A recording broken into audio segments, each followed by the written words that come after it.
Cet épisode aujourd'hui, il est pour toutes mes surperformeuses. Celles qui sourient tout le temps, qui gèrent tout, qui ne lâchent jamais rien.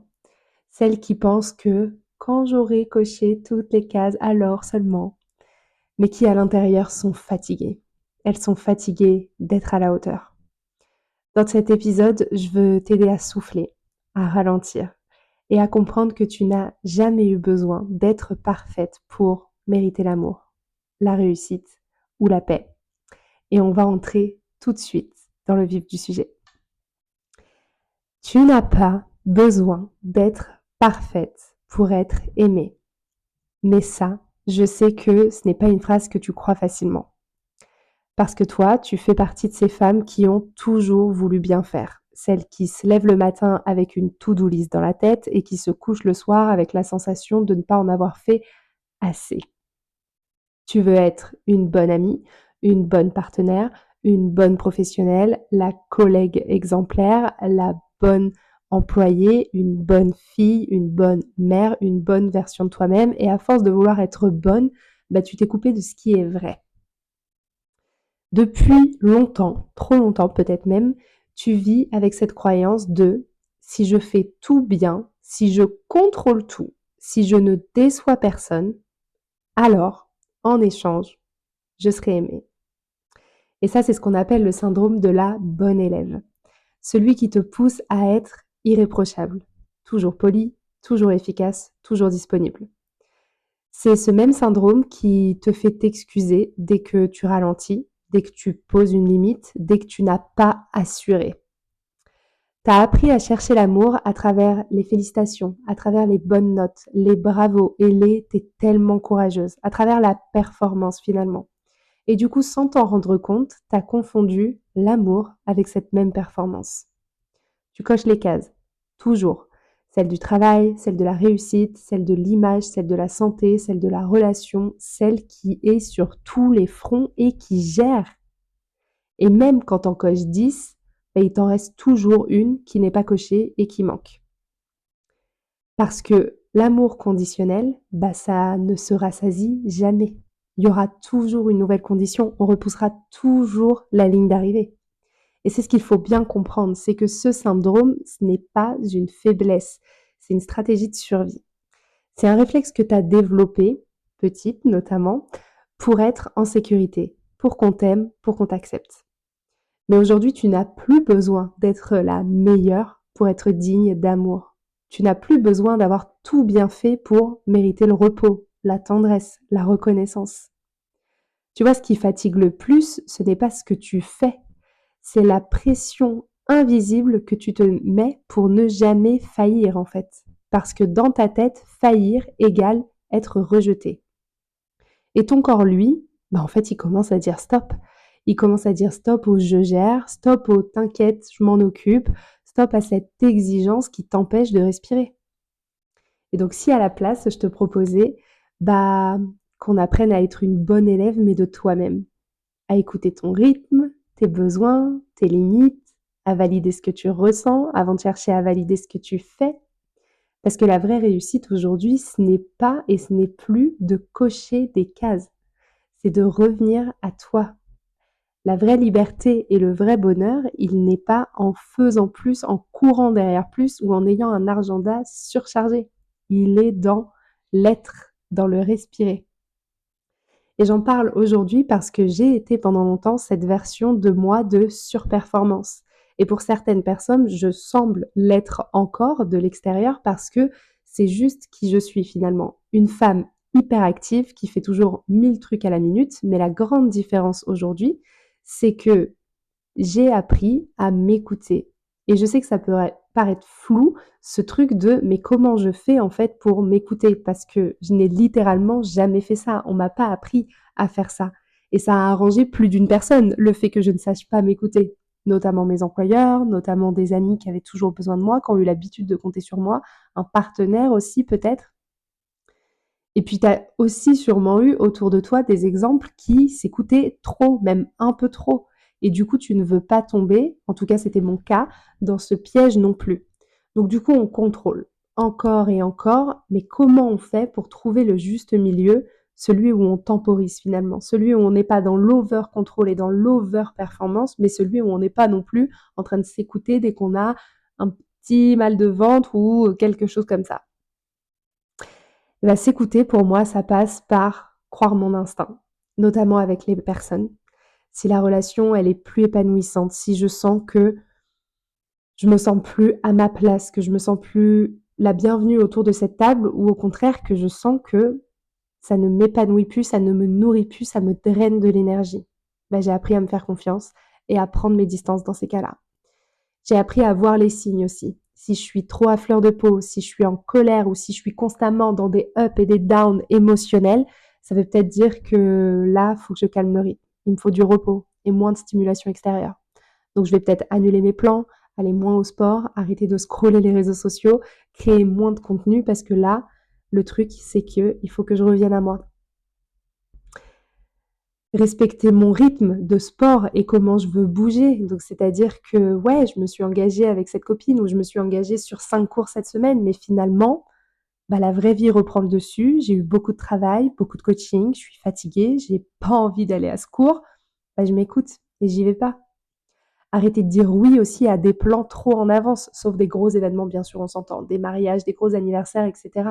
Mais parce qu'en fait, là, à l'instant T, peut-être que samedi, ce repas dans 3 semaines, mais dans 3 semaines, je ne sais pas à quoi va ressembler ma semaine, à quoi va ressembler mon quotidien, ma routine, ma vie.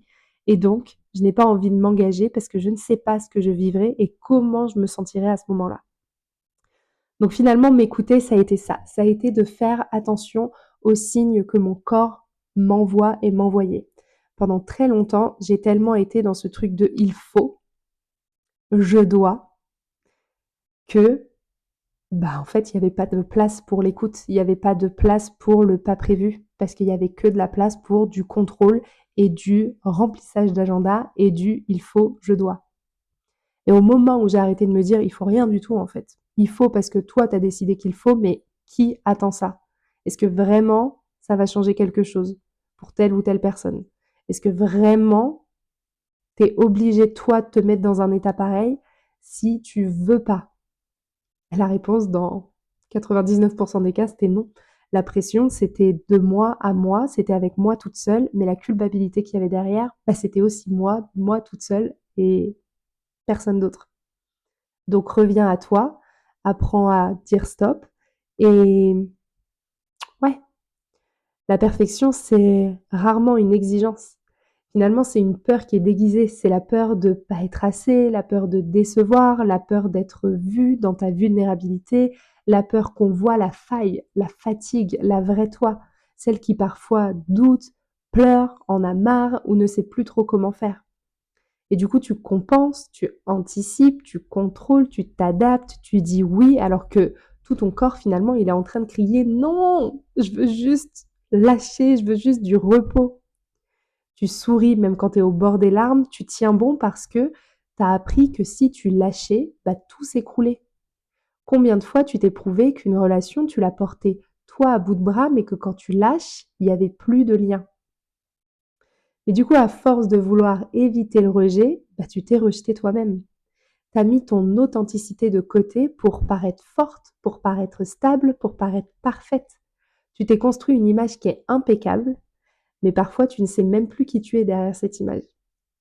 Et le plus paradoxal, c'est que tu cherches à être aimé à travers cette version de toi qui n'a pas besoin d'aide, alors que ce qui touche vraiment les autres, c'est quand tu oses ne plus tout maîtriser. C'est quand ils voient la vraie toi, la vraie version honnête, authentique, vulnérable finalement. Parce que oui, l'amour, il ne naît pas de ta performance, mais il naît de ta présence, de qui tu es à l'instant T, au moment présent.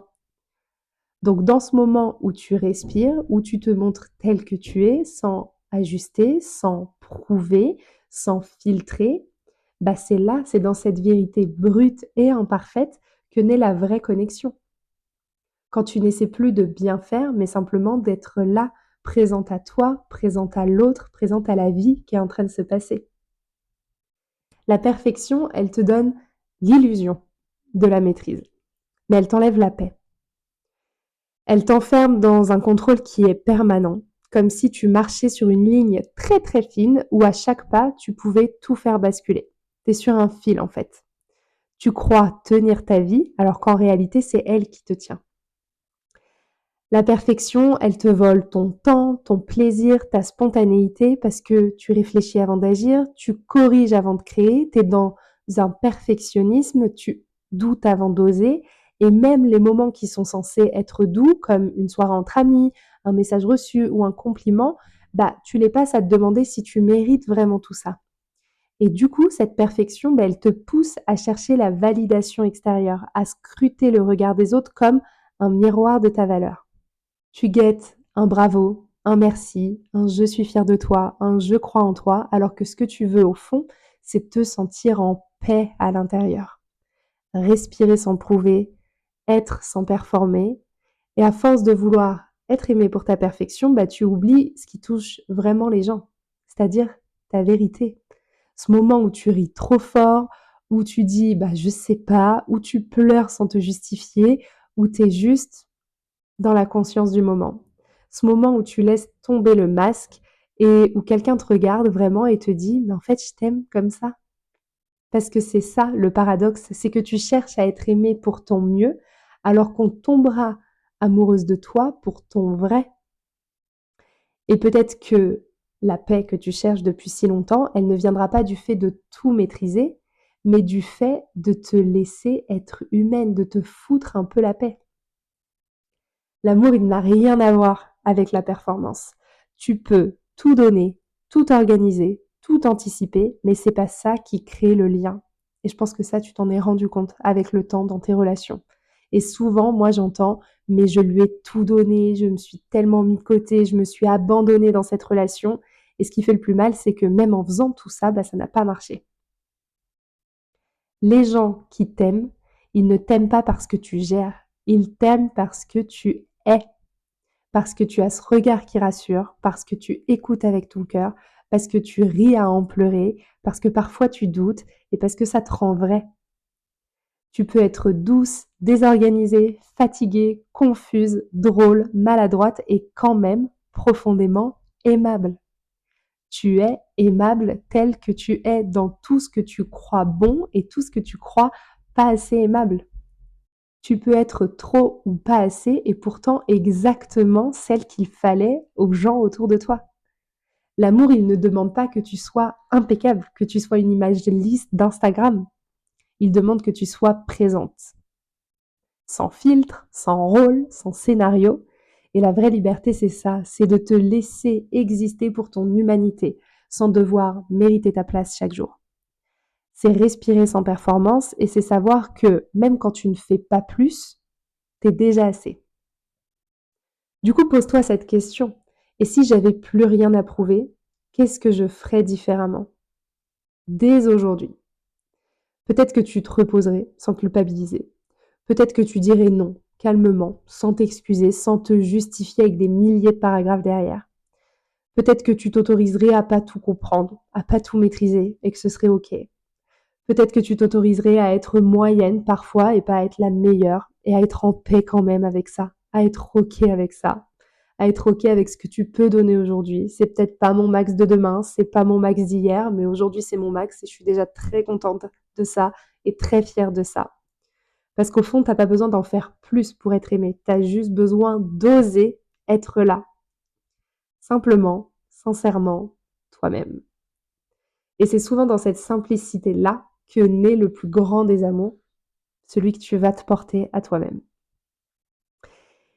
Et parce que tu as pas besoin d'avoir un grand déclic, parce que tu as besoin de juste quelques petits gestes répétés, de ceux qui te ramènent à ton souffle, à ton rythme, à ton essentiel, des gestes simples mais qui finalement changent tout. Je voulais te partager aujourd'hui 3 micro-changements pour commencer à te libérer. En numéro 1, ce serait le fait de lâcher un petit peu la maîtrise. Quand tout devient trop, au lieu de serrer plus fort, lâche, relâche, respire. Accepte que tout ne soit pas parfait. C'est juste suffisant et c'est OK comme ça. Je sais qu'on t'a appris à tenir, à contrôler, à assurer, mais parfois le courage, le vrai courage, c'est juste de lâcher. Quand tout devient trop, fais une pause et demande-toi: «Qu'est-ce que je peux poser maintenant pour me préserver?»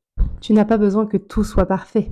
Tu as besoin que ce soit vivable et parfois suffisant, c'est déjà beaucoup. En deuxième, apprends à recevoir. Les femmes comme toi, comme moi, elles savent donner sans compter. Mais dès qu'on veut leur tendre la main, elles disent: «Non, t'inquiète, ça va, je gère». Recevoir, ce n'est pas être faible, c'est accepter d'être soutenu. Et c'est aussi un acte d'amour envers toi-même. Le moment où tu reconnais que tu mérites la douceur et pas seulement la force. Alors la prochaine fois qu'on te propose de l'aide, au lieu de répondre: «Non, non, c'est bon, je gère», essaie simplement de dire: «Merci» et laisse faire. C'est vraiment un acte d'amour envers toi. Et enfin, en troisième, rappelle-toi que, original, tu es déjà assez. À chaque fois que ton mental, il te dit: «Fais plus», réponds-lui simplement: «Non, là c'est suffisant. J'ai fait mon max pour aujourd'hui ou pour maintenant ou sur ce sujet». Parce qu'il y aura toujours plus à prouver, toujours plus à faire, mais tu peux choisir de ne plus jouer à ce jeu où on repousse sans cesse la ligne d'arrivée. Tu n'as rien à mériter, tu n'as pas besoin de performance pour valider ta valeur. Ton simple fait d'exister est déjà une preuve d'amour. Et quand tu pratiques ces 3 gestes, lâcher, recevoir, te rappeler, tu commences à revenir vers toi. Tu sens la paix qui s'installe. Tu respires un petit peu plus librement et ça a l'air de rien, mais ça ne l'est pas. On pourrait appeler ça aussi l'art du détachement car finalement, ce lâcher prise, c'est un retour aux bases et à la fois du: «Je sais que ce qui est fait pour moi me trouvera et je n'ai pas besoin de forcer quoi que ce soit pour l'obtenir». Alors je sais que ça fait peur, moi aussi j'ai peur parfois de lâcher, mais c'est un travail de tous les jours, de déconditionnement, de ne plus avancer comme on l'a toujours fait, la tête dans le guidon, mais de devenir consciente. De remettre en question quand on n'est pas sûr que la réponse qu'on avait donnée jusqu'ici, elle nous convienne encore aujourd'hui. Et ça vaut pour tout. Ça vaut pour les habitudes, les pensées, les relations, absolument tout ce qui touche à toi. Alors, lâche, accueille et rappelle-toi que le meilleur reste toujours à venir.